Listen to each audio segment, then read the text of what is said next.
না গোলামি। নারে তাকবীর, লিল্লাহি তাকবীর, ইনকিলাব জিন্দাবাদ। 24-এ যেমন লড়াই করেছেন, একটা বিপ্লব করেছেন, 26-এ আরেকটা বিপ্লব করতে হবে।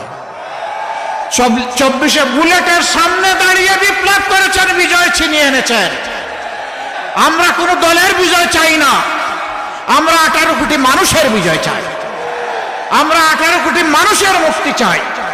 আমরা 18 কোটি মানুষের জীবনে পরিবর্তন চাই। আমরা শান্তিতে নিরাপদে বাঁচতে চাই। আমরা আমাদের যুবকদের নিয়ে সামনে ঝাঁপ দিতে চাই। এই দেশকে নিয়ে আমরা এগিয়ে যেতে চাই। বিশ্বের দরবারে মাথা উঁচু করে দাঁড়াতে চাই। আমরা 11টি দল এক হয়েছি দুর্নীতিকে লাল কার্ড দেখানোর জন্য।